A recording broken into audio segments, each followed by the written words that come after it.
Ready for another story? All right, today we have the Elves and the Shoemaker. Fairy tale by the Brothers Grimm.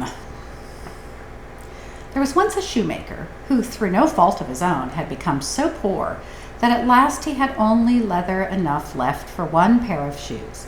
At evening he cut out the shoes which he intended to begin upon the next morning, and since he had a good conscience, he lay down quietly, said his prayers, and fell asleep.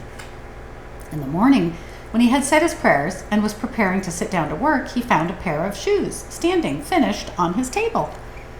He was amazed and could not understand it in the least. He took the shoes in his hand to examine them more closely. They were so neatly sewn that not a stitch was out of place and were as good as the work of a master hand. Soon afterwards, a purchaser came in, and, as he was much pleased with the shoes, he paid more than the ordinary price for them, so that the shoemaker was able to buy leather for 2 pairs of shoes with the money. He cut them out in the evening, and the next day, with fresh courage, was about to go to work. But he had no need to, for when he got up, the shoes were finished, and buyers were not lacking. These gave him so much money that he was able to buy leather for 4 pairs of shoes. Early next morning, he found the 4 pairs finished, and so it went on. What he cut out at evening was finished in the morning, so that he was soon again in comfortable circumstances and became a well-to-do man. Comfortable circumstances means you're not poor. Well-to-do also means you're not poor.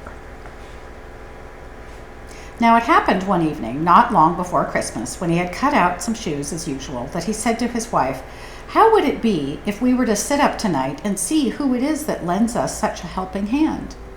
The wife agreed and lighted a candle, and they hid themselves in the corner of the room behind the clothes which were hanging there.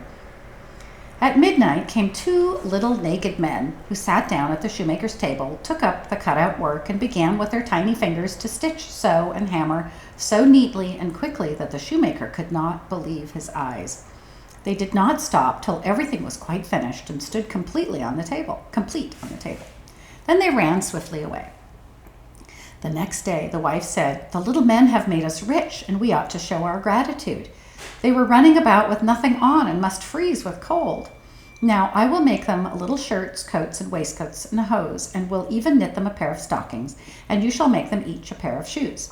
The husband agreed, and at evening, when they had everything ready, they laid out the presents on the table and hid themselves to see how the little men would behave.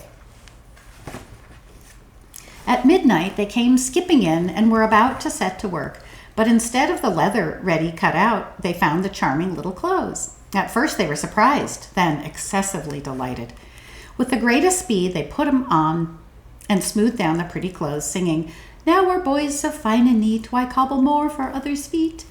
Then they hopped and danced about and leapt over chairs and tables and out the door. Henceforward they came back no more, but the shoemaker fared well as long as he lived and had good luck in all his undertakings.